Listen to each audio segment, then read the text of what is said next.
ஜனநாயகன் திரைப்படம் எப்பதான் ரிலீஸ் ஆக போகுதுன்னு தொடர்ந்து எல்லாரோட எதிர்பார்ப்பும் எகிரிட்டே தான் போகுது. ஆனா படக்குழு இப்போ வரைக்கும் சைலண்டா தான் இருக்காங்க. உண்மையிலே ஜனநாயகன் திரைப்படத்தோட தற்போதைய சிச்சுவேஷன் என்ன, படம் எப்பதான் ரிலீஸ் ஆகும் அப்படின்றத வாங்க பார்க்கலாம். ஃபர்ஸ்ட் ஆஃப் ஆல் ஜனநாயகன் திரைப்படத்தை சென்சார் போர்டு ரிவிஷன் கமிட்டி 20 நாளுக்குள்ள பார்க்கணும். ஆனா இன்னைக்கு வரைக்குமே அவங்க பார்க்கல. இதற்கான காரணம் என்னன்னா, ஜனநாயகனுக்கு முன்னாடி ஒரு படத்தை பார்த்துட்டு இருக்காங்க. அதனால ஜனநாயகன் டிலே ஆகுதுன்னு வலைபேச்சலாம் குரல் கொடுக்குறாங்க. அப்படிலாம் கிடையாது, ஜனநாயகனை வேணும்னே டிலே பண்றாங்க. எலெக்ஷன் முன்னாடி இந்த படத்தை ரிலீஸ் பண்ணி கூடாதுன்றதுதான் இவங்களோட பிளான். மோடியோட கேடி வேலை அப்படியே அம்பலமாகுது பாருங்க.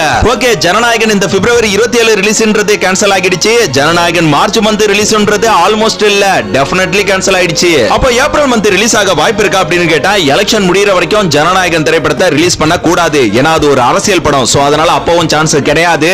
சரி, இதற்கிடையில ஓடிடில ரிலீஸ் பண்ணலாமா அப்படின்னு கேட்டா அதுவும் முடியாது. அதற்கும் யூஏ சான்றிதழ் கண்டிப்பா வேணும். அப்ப பராசக்தி திரைப்படத்தை யூஏ சர்டிபிகேட் இல்லாம அன்சென்சார்ட் வெர்ஷன்ல ஓடிடில ரிலீஸ் பண்ணாங்களே, அது எப்படின்னு கேப்பீங்க. உங்க மைண்ட் வாய்ஸ் புரியுது, நீங்க கேக்குறதும் கரெக்ட் தான். ஆனா அவங்க தியேட்டர்ல ரிலீஸ் பண்ணி நேக்கா இந்த ஓடிடில விட்டுட்டாங்க.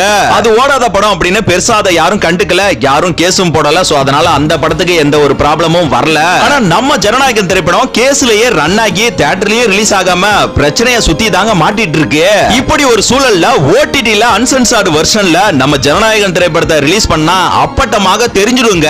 இதனால சோ அமேசான் பிரைம் மேலயும் கேஸ் போடுவாங்க, நம்ம ப்ரொடியூசர் மேலயும் கேஸ் போடுவாங்க. அதனால ஓடிடில ரிலீஸ் ஆகிறதுக்கான வாய்ப்பு 1% கூட கிடையாது. அப்ப எலெக்ஷன் முடிஞ்ச பிறகு படம் ரிலீஸ் ஆகுமா அப்படின்னு கேட்டீங்கன்னா கண்டிப்பா ரிலீஸ் ஆகும். ஆனா அதுலயும் ஒரு சிக்கல் இருக்கு. அது என்னன்னா, நம்ம டிவிகே கட்சி ஜெயிச்சு நம்ம தளபதி வந்து முதலமைச்சர் ஆனாலும் சரி, இல்ல எதிர்கட்சி தலைவர் ஆனாலும் சரி, ஜூன் மந்த்ல தளபதி பர்த்டே அப்ப படத்தை கண்டிப்பா ரிலீஸ் பண்ணிடுவாங்க. ஆனா அதற்கு மாறாக ஆளுங்கட்சியும் இல்லாம எதிர்கட்சியும் இல்லாம மூணாவது இடத்துக்கு டிவிகே கட்சி தள்ளப்பட்டால் ஜனநாயகன் 100% நவம்பர் மாதம் தான் வெளியாகும். பொங்கலுக்கு ரிலீஸ் ஆக வேண்டிய படம் தீபாவளிக்கு போக கூடாதுன்னா நீங்க போடுற ஒவ்வொரு ஓட்டிலையும் தான் இருக்கு. இந்த டைம்ல ஜனநாயகன் ரிலீஸ் ஆகாம இருக்கிறது ஒரு வகையில நல்லதுதான். ஏன்னா 10th and 12th exam, Muslims நோபு, அப்புறம் எலெக்ஷன் அப்படின்னு இது எல்லாமே இந்த மார்ச் ஏப்ரல் மந்த் சுத்தி தான் இருக்கு. ஜனநாயகன் வரப்ப பயங்கரமா செலிப்ரேட் பண்ணிடலாம். இப்போதைக்கு ஜனநாயகன் சார்ந்த வேற எந்த ஒரு அப்டேட்டும் கிடையாது. ஜனநாயகனை பத்தி வேற எங்கேயும் அப்டேட்டும் தேடாதீங்க.